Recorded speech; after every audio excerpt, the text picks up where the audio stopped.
Вчера я рассказал 10 причин, почему я ненавижу Крым. Это видео вызвало бурную реакцию. Почитал ваши комментарии, очень все здорово.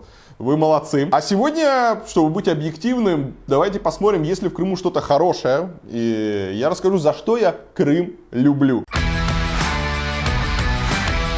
Самое главное, вообще весь кайф Крыма, за что его люблю я думаю, многие из вас его любят, это природа. И вот на этом небольшом полуострове сконцентрировано невероятное количество различных пейзажей. Хочешь отвесные горы выше облаков? Вот у тебя отвесные горы выше облаков, альпинизм, там хайкинг, все эти прогулки, вообще все, что хочешь. Хочешь безлюдную пустыню? Да пожалуйста, пески, дюны, пустыня, все есть. Хочешь соляные эти озера, марсианские пейзажи? Конечно, Сиваш, добыча соли, красные эти розовые озера, невероятные фоточки, все для вас. Дремучие леса, водопады, пещеры, дикие бухты. Все, что вы себе можете только представить, то обычно в масштабах большой страны, в Крыму это сконцентрировано на маленьком полуострове. И не стоит забывать, что в Крыму есть два моря, это Черное и Азовское. Вообще, где вы вот так вот рядом увидите два моря, в которых можно купаться с совершенно разными пляжами. Да? С одной стороны на Черном там галечка, а на Азовском уже песок, разное море. И это вообще кайф. При этом можно в течение дня там, с утра искупаться в Черном, потом поехать и уже искупаться к обеду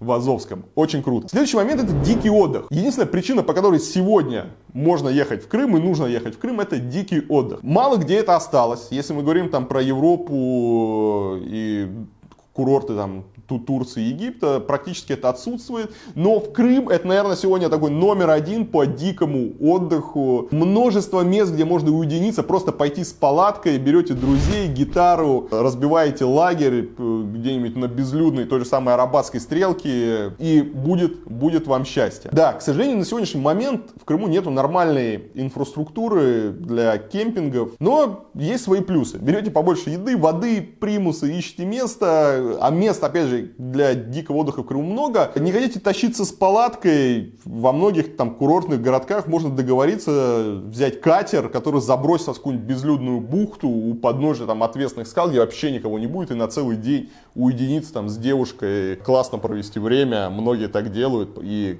вот таких мест еще много. Если все-таки хотите получить от Крыма максимум удовольствия, старайтесь избегать в своих путешествиях людей. Обратите внимание на дикий отдых. Один из плюсов сегодня это то, что в Крыму мало людей. Крым еще не перестроился на новые эти туристические потоки. Можно прямо в сезон, не бронируя, найти где разместиться. Нет такого ажиотажа, как в том же самом Краснодарском крае. Понятно, что для полуострова это плохо, но для туристов это большой плюс. Мало людей, значит, у вас всегда будет выбор отелей, ресторанов, не будет проблем с парковкой. Ну и на пляже, это не вот эти советские пляжи, где там яблоку было негде упасть. Место есть, поэтому если вы хотите на курорт и не любите людей, то сегодня можно выбирать Крым для этого. Очень разнообразное побережье. Еще один пункт, это то, что в Крыму есть все типы пляжей и разное море. Хочешь гальку, там вот тебе галька. Хочешь песочек, вот тебе песочек. Очень разное море.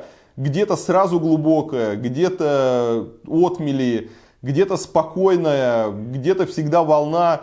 Мало какой регион может похвастаться вот таким разнообразием именно совершенно разного моря. Южный берег это одно, Азовское море это другое, куда-нибудь туда за Севастополь это вообще третье. Разные пейзажи, разные пляжи, вот это вот разнообразие пляжей очень круто. Еще один пункт ностальгии, и вот в прошлом видео, если не видели 10 причин, почему я ненавижу Крым, я вам рассказал про то, что люди, которые ищут в Крыму знакомые эти картины из детства, они обычно жестко обламываются, потому что практически ничего не сохранилось. Но если у вас не будет завышенных ожиданий, я думаю, кое-что вы найдете. Еще сохранились там те самые неудобные деревянные лежаки. Еще есть эти пансионаты с дежурными по этажу, с этими стаканами, телевизоры в холлах. Помните, стояли и все собирались вечером, смотрели телевизор. Даже вот старые троллейбусы еще можно найти, хотя они стремительно исчезают, но вот на этом старом троллейбусе из детства еще можно прокатиться. Поэтому, если есть у вас ностальгия по своему детству, если вы помните, как вы отдыхали в Крыму, я думаю, какие-то вот такие приятные воспоминания от не очень приятного сервиса вы получить можете. Очень важный пункт — это история. У Крыма очень богатая история. В отличие от большинства курортов, которые кроме современных отелей и хороших ресторанов не могут ничем похвастаться, в В Крыму есть многочисленные дворцы, крепости, памятники, в общем, все, что хотите. На протяжении тысячелетий на острове возникали, пересекались друг с другом различные культуры, и все оставляли после себя следы. Круто, интересно, есть на что посмотреть. Наследия очень много, и если решите вот прямо отдых, чтобы был не просто такой овощной, то в Крыму можно каждый день ездить на интереснейшие экскурсии. По-хорошему, чтобы вот изучить все достопримечательности, даже основные Крыма, нужно потратить минимум месяц. Приезжайте на месяц, ходите по крепостям, дворцам. Понятно, что все это зачастую в плохом состоянии, но тем не менее, с точки зрения истории, есть на что посмотреть. А у крымских властей есть шанс сделать полуостров привлекательным не только для туристов, кто любит по набережной, с шашлычком в зубах, но и тех, кто увлекается историей. Потому что в мире очень мало есть таких мест, где на курорте была бы такая вот концентрация памятников истории. Поэтому если вот вокруг всего удастся этого создать еще и хорошую туристическую инфраструктуру, Крым реально мог бы быть одним из лучших мировых курортов. Хочу сказать про еду. В прошлом ролике я жаловался на то, что плохой сервис, высокие цены, но тем не менее не забывайте, что Крым, по крайней мере летом,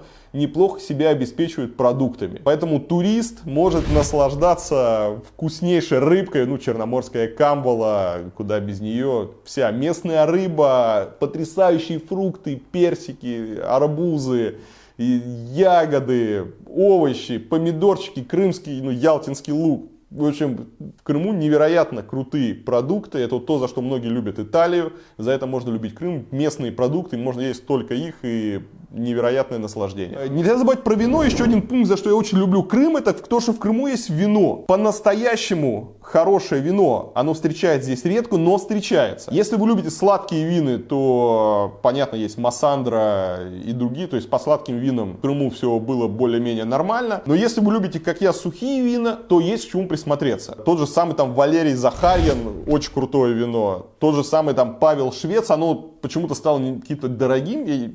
Я не знаю, если меня смотрит Павел или люди, кто с ним работают, ребят, нельзя, это уже по 8 тысяч за бутылку, вы чего? Камон, я понимаю, у вас там маленькая винодельня, все равно, 8 тысяч за бутылку люди не могут это пить. В общем, Павел Швец, Валерий Захарьин, не буду сейчас обижать, есть неплохие винодельни, вино появляется, и это очень круто. Поэтому, возможно, в ближайшие годы вина будет больше, как в том же самом Краснодарском крае, где еще 10 лет назад были какие-то единичные производители нормального вина, сегодня можно пить российское вино. Ребята, российское вино в плане качества, если мы не говорим про какие-то топовые позиции, столовое вино обычное, что вы за обедом пьете, есть российские вина нормальные, и можно пить крымские вина. Очень хочу найти время и проехаться по крымским винодельням, поэтому, кстати, к вам просьба, пишите в комментариях, какие именно крымские вина вам нравятся, какие хорошие крымские вина. Может быть, сделаю обзор, и надеюсь, мне в этом году удастся вырваться и проехать по крымским винодельням. Еще один пункт, который я не могу не вспомнить, за что я очень люблю Крым, это за крымский троллейбус. Это вообще одна из живых легенд Крыма, знаменитый междугородний троллейбус Симферополь, Алушта, Ялта. Даже странно, что вообще, несмотря на склонность крымчан к добыче этой сиюминутной прибыли, что этот троллейбус не уничтожили. По длиннейший в мире троллейбусный маршрут, он 96 километров, не потянули сейчас караванным маршрутах. Да, они там есть, но до сих пор ходит этот троллейбус, и это вообще одна из, мне кажется, самых крутых достопримечательных аттракционов Крыма, тем более там обновили подвижной состав. По-моему, 150 рублей стоит. Ты едешь в троллейбусе, любуешься видами. Теплая, душевная прогулочка получается. Опять же, если вы любите троллейбус, то в Крыму до сих пор еще попадаются вот эти милые старенькие Шкоды, которые там служат уже по 40 лет. Он медленный, он не соответствует сегодняшним требованиям, но это старый, такой теплый, ламповый троллейбус. Сейчас активно меняют. Подвижной состав троллейбусов за последние годы практически весь обновили, но еще можно старые найти. Вот и все. Это было 10 причин, почему я люблю Крым. Пишите в комментариях, что вы думаете про Крым, за что вы его любите, когда там были последний раз, что понравилось, что не понравилось, что можно исправить. Ставьте лайк, подписывайтесь на канал, и помогайте распространять видео. Всем пока!